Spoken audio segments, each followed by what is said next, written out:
नमस्कार। आज मैंने जो क्वेश्चन लिया है वो लिया है क्लास 10 चैप्टर नंबर 7 ट्रायंगल मतलब कि त्रिभुज का एक क्वेश्चन लिया है। इस क्वेश्चन के अंदर दे रखा है कि if a is not equal to b and is not equal to zero a और बी आपस में बराबर नहीं है और वो ज़ीरो के बराबर भी नहीं है। Prove that the point A square B square and 0 will not be collinear.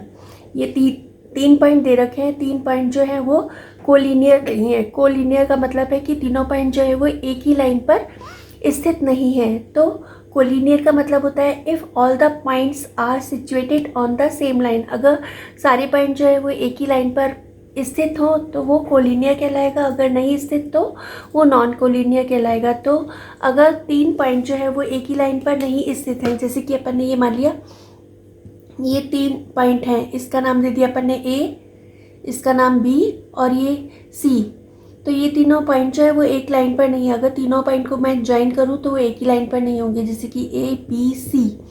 ये तीनों पॉइंट जो है ये तीनों पॉइंट तो एक ही लाइन पर है तो इनको कोलिनियर बोलेंगे। और ये तीनों पॉइंट जो है वो एक ही लाइन पर नहीं है तो इनको नॉन कोलिनियर बोलेंगे। तो ये नॉन कोलिनियर पॉइंट हो गए। तो अपन ने इसके जो वो कोऑर्डिनेट निर्देशांक मान लिए कि इस वाले पॉइंट के निर्देशांक जो है वो x1 y1 है, इसकी निर्देशांक जो है वो x2 y2 है और इसकी निर्देशांक x3 y3 है। तो एरिया ऑफ ट्रायंगल का फॉर्मूला होता है हाफ। ये जो है वो आपकी 11th क्लास में आएगा मैट्रिक्स। तो half x1 y1 1, x2 y2 1, x3 y3 1। ठीक है, तो या तो ये याद कर लो, ये याद कर लो। अगर ये नहीं याद होता तो ये वाला फॉर्मूला याद कर सकते हो। तो इससे ये फॉर्मूला कैसे बनेगा, सबसे पहले अपन x1 लेंगे तो x1 की रो और कॉलम को अपन छिपा लेंगे। तो यहाँ पे x1 की मैंने रो और कॉलम को छिपा लिया। तो यहाँ पे ये बच्चा, तो इसके अंदर x1 के बाद y2 आता है तो ये y2 को इस 1 से मल्टीप्लाई करेंगे। तो y2 को 1 से मल्टीप्लाई किया तो y2 आया, फिर बीच में माइनस का साइन होता है और ये y3 को 1 से मल्टीप्लाई किया तो y3 आ गया। तो ये x1 y2 minus y3 plus फिर x2 की रो और कॉलम जो है उसको अपन छिपा लेंगे। तो x2 के बाद x3 आता है, x2 के बाद y3 आता है। तो यहाँ पे y3 को 1 से मल्टीप्लाई करेंगे तो y3 माइनस y1। तो ये हो जाएगा y3 minus x2 y3 minus y1। फिर x3 का रो और कॉलम को अपन छिपा लेंगे। रो और कॉलम को छिपाएंगे तो x3 के बाद 1 आएगा तो ये y1 माइनस y2। ये ऐसे साइक्लिक ऑर्डर में चलते हैं, एक ही ऑर्डर में चलते हैं, जैसे कि ये 1 2 3। ठीक है, ये साइक्लिक ऑर्डर में चलते हैं। तो यहाँ पे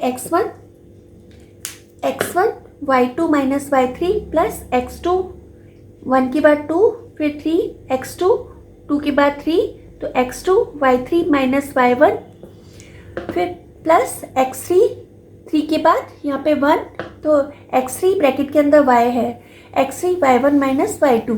फिर अपने को ये कोऑर्डिनेट दे रखे हैं तो कोऑर्डिनेट के अंदर ये अपन ने मान लिया x1 y1, ये मान लिया अपन ने x2 y2 और ये मान लिया अपन ने x3 y3।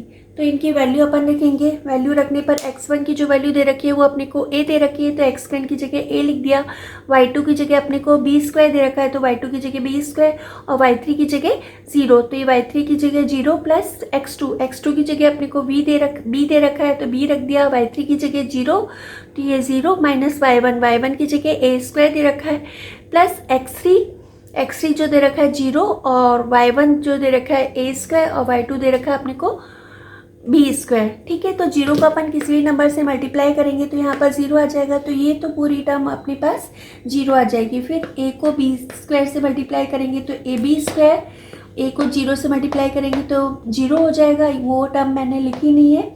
फिर यहाँ पे b को 0 से मल्टीप्लाई करेंगे वो टर्म 0 हो जाएगी और b को a स्क्वायर से मल्टीप्लाई किया तो b a स्क्वायर हो गया।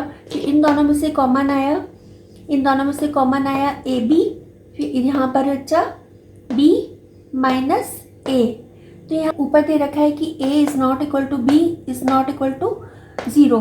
तो यहाँ पर बी, ये दोनों आपस में इक्वल नहीं है तो इसका कोई ना कोई वैल्यू आएगी, और इसकी वैल्यू 0 के बराबर नहीं है तो इसकी भी कोई वैल्यू आएगी, फिर उनको आपस में मल्टीप्लाई करेंगे तो कोई ना कोई वैल्यू आएगी। इसका मतलब है कि ट्रायंगल जो होगा, एरिया ऑफ ट्रायंगल होगा, वो 0 के बराबर नहीं होगा, कोई ना कोई वैल्यू आएगी उसकी। ठीक है, तो इसका मतलब है कि all the 3 points will not be collinear.